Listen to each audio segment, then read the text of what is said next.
ਅੱਜ ਭਾਰਤੀ ਜਨਤਾ ਪਾਰਟੀ ਵੱਲੋਂ ਮੁੱਖ ਮੰਤਰੀ ਕੈਪਟਨ ਅਮਰਿੰਦਰ ਸਿੰਘ ਦੇ ਆਵਾਸ ਦਾ ਘਿਰਾਓ ਕੀਤਾ ਜਾ ਰਿਹਾ। 125 ਲੋਕਾਂ ਦੀ ਹੋਈ ਜ਼ਹਿਰੀਲੀ ਸ਼ਰਾਬ ਦੇ ਨਾਲ ਮੌਤ ਦੇ ਮਾਮਲੇ ਨੂੰ ਲੈ ਕੇ ਮੁੱਖ ਮੰਤਰੀ ਨੂੰ ਜਗਾਉਣ ਦਾ ਪ੍ਰਯਾਸ ਕੀਤਾ ਜਾ ਰਿਹਾ ਹੈ। ਢੋਲ ਨਗਾੜੇ ਵਜਾਏ ਜਾ ਰਹੇ ਨੇ ਕਿ ਮੁੱਖ ਮੰਤਰੀ ਸਾਹਿਬ ਜਾਗੋ। ਫਿਲਹਾਲ ਸਾਡੇ ਨਾਲ ਮੌਜੂਦ ਨੇ ਮਨੋਰੰਜਨ ਕਾਲੀਆ ਜੋ ਸੀਨੀਅਰ ਲੀਡਰ ਨੇ ਭਾਰਤੀ ਜਨਤਾ ਪਾਰਟੀ ਦੇ। ਕਾਲੀਆ ਸਾਹਿਬ ਅੱਜ ਮੱਥੇ ਤੇ ਪੱਟੀ ਵੀ ਬੰਨ ਲਈ ਹੈ, ਕੀ ਲੱਗ ਰਿਹਾ ਕਿ ਸੀਐਮ ਸਾਹਿਬ ਜਾਗ ਜਾਣਗੇ? देखो यदि सीधी जिम्मेवारी कैप्टन अमरिंदर सिंह होती है क्योंकि वो मिनिस्टर इंचार्ज है। और जो ENA एक्स्ट्रा न्यूट्रल एल्कोहल है या डी नेचर्ड स्पिरिट है, एथनॉल है, कोई भी जोड़ा है ये रेगूलेटेड स्पिरिट्स है, कोई भी बिना परमिट तो बाहर नहीं जा सकती। तो जे अज 123 परिवार उठ जाए, 123 नहीं है, 2 मौतें हो रही, 125 हो गई हैं, 125 परिवार जोड़े है। तो वो सीधी जिम्मेवारी क्योंकि एक्साइज डिपार्टमेंट जोड़ा मिनिस्टर अपना चीफ मिनिस्टर को है, वो सीधी जिम्मेवारी जी है कैप्टन अमरिंदर सिंह को है।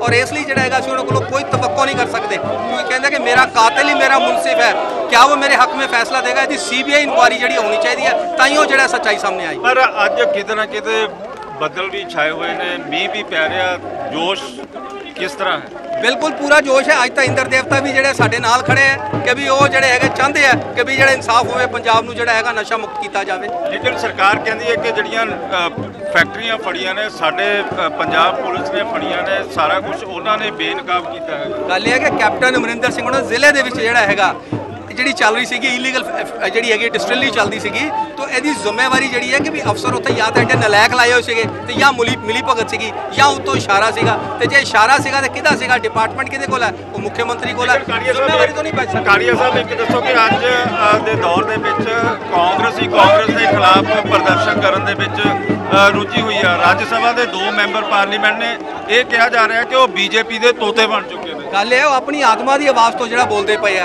जे शमशेर सिंह दूलो नहीं बोलते हैं, प्रताप सिंह बाजवा नहीं बोलते, आत्मा की आवाज़ तो बोलते। मैं तो कहना कि बाकी भी जिन्हें विधायक MP अपनी आत्मा की आवाज़ सुनन और जो है नशे के खिलाफ बोलन और जो इलीगल जी डिस्टिलरियां हुई और मौतें हुई वो खिलाफ जो है कैप्टन सरकार को जगान। कालिया साहब सोशल डिस्टेंस अज किते भी दिखाई नहीं दे रहा है किसी भी तरह के नाल। अज करोना लगातार ही किन्नियां सैकड़े जाना लै चुके हैं, लेकिन तुहानूं लग नहीं रहा कि अज बीजेपी के कार्यकर्तावां नूं भी करोना के मद्देनज़र सोशल डिस्टेंस रखना चाहिए सी, ना कि धज्जियां उड़ाउणियां चाहिए? देखो बिल्कुल रखना चाहिए, लेकिन मास्क सारे ने पाए हुए हैं।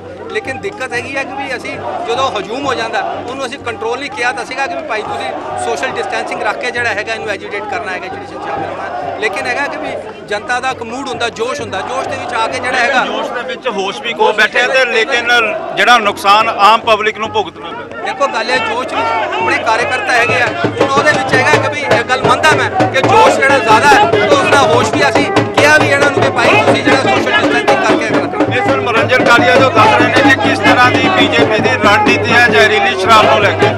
कैमरामैन इंद्रजीत नाल विशाल चंडीगढ़।